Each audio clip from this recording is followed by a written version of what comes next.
afternoon. I'm Eric Hurst, Public Information Officer with South Metro Fire Rescue.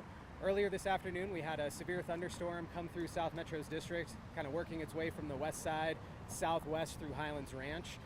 Around the time that thunderstorm got to Chatfield State Park, we received calls of people struck by hail who had called 911 for medical assistance. Thankfully, so far in this storm, that's the only storm-related injuries that we have heard about. As the storm progressed into Highlands Ranch, we were notified that there was a tornado warning from the National Weather Service, and then we received reports of a confirmed tornado on the ground. That confirmation was from a storm chaser in the area who saw that tornado. Shortly after that report, South Metro Fire Rescue and Douglas County Sheriff's Office started receiving multiple reports of damage in the area here in Highlands Ranch, as well as some vehicle accidents, some electrical problems, buildings hit by lightning, buildings with their fire alarms going off, and it was 116 calls for help between 3 p.m. and 5 p.m., most of those centered here in Highlands Ranch. South Metro firefighters were prioritizing those calls with our dispatchers in order of their severity. So starting with the most life-threatening and property-threatening calls first, working our way down into the least priority calls, things like trees just laying in yards with no reports of anyone injured or no utility hazards. So as firefighters responded out, along with our partners at Douglas County Sheriff's Office, they found a lot of different things. So dark intersections that were needing to be treated as four-way stops, flooded intersections, down fences, down trees, as well as roof damage to a number of buildings, including South Metro Fire Rescue Station 17, which is behind me. The firefighters assigned to this station were already responding to emergencies when the damage occurred here, so they were not here at the time that this happened. Things that our firefighters have been responding to, again, kind of include people thinking that their homes or businesses were struck by lightning, smoke conditions inside of some of those buildings, fire alarm activations, natural gas leaks, electrical problems, and trees that are laying on top of houses. Through all of those events, we haven't found what we would describe as significant structural damage, nothing that has required our technical rescue team to do any kind of shoring on structures or make sure that the structure is okay. And once again, thankfully, we haven't encountered any other storm-related injuries here in the Highlands Ranch area. So with that, I'm going to turn it over to Deborah Takahara, Public Information Officer with Douglas County Sheriff's Office. She can talk more about what the Sheriff's Office is doing now and talk about the drive home, and then we'll be happy to answer any questions that you all have after that. Can you repeat your name, sir? Eric Hurst, Public Information Officer with South Metro Fire Rescue. That's CK or just CK? E-R-I-C-H-U-R-S-T. Good evening, my name is Deborah Takahara. I'm the Public Information Director for the Douglas County Sheriff's Office. My name is spelled D-E-B-O-R-A-H. Last name is Takahara, T-A-K-A-H-A-R-A. About 3:30 this afternoon, we started receiving reports of heavy rain and wind in this area and some hail. So far, we have received 282 reports to our dispatch center of people reporting various types of damage to their neighborhoods. Our deputies are out right now surveying the damage and trying to help residents the best that we can. The most damage that we have seen are trees down across roads, trees down into homes, and some roofs damaged, some homes damaged, some structures damaged as well. Our Office of Emergency Management has activated our Emergency Operations Center, and they are standing by to take calls and help the community the best that we can. We are the storm has moved out, and we're in the recovery and cleanup efforts right now, and that is obviously going to take some time. You can see the damage stretches for about a 3-mile stretch, all the way from West Highlands Ranch to the Lone Tree area. And what we really need people to do right now is to stay off the roads. You see that traffic signals are down, traffic lights are not working properly, and a lot of traffic in this area. So we'd really like people to stay off the roads and let emergency service vehicles get where they need to go.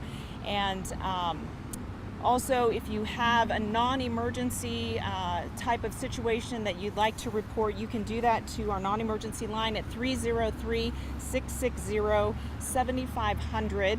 Obviously, we don't want you to call 911 unless it is a true emergency. We do have our emergency services unit, a portion of the Office of Emergency Management. That team is out with chainsaws right now trying to help residents clear some of the trees that are blocking the roadways, and again to help our emergency service vehicles be able to get where they need to go. We're available for questions if you have any. Which area are you focusing on as far as probably one of the worst, where the concentration of damage is within that 3-mile area? I think this area right around here is very heavily damaged, and pretty much the epicenter of what I've seen from the tours that we've been on. And maybe Eric, you can talk a little bit more about the damage that you've seen as well. Sure, yeah. As Deborah said, I think the area where we're at right now saw most of the worst damage, and then traveling west from here towards Broadway on the north side of Highlands Ranch Parkway as well as the south, we have very large trees that were knocked down, some into houses as well as some light poles down, and some minor roof damage there as well. You mentioned you had about 282 reports on various damages, but do you have a number of how many people were injured or taken to the hospital? Fortunately, right now we don't have any reports of anyone being injured, which is truly a fortunate situation.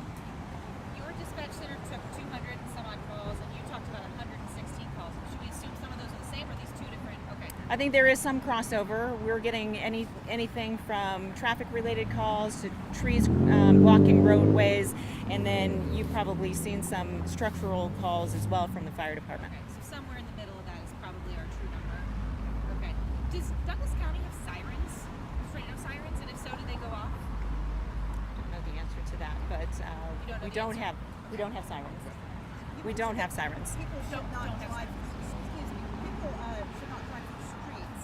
But is there anything else people should use for safety information? You've got a tree kind of leaning on your house. You've got a situation maybe where a tree hit a car and you smell something funny. What's the general rule of thumb when dealing with these situations safety-wise? I would say to stay away from anything that you believe is dangerous and call for help if you need it. And maybe Eric can add to that. Sure. Yeah, things that we will want property owners or occupants of homes to take a look at once they get home is take a good look around their house.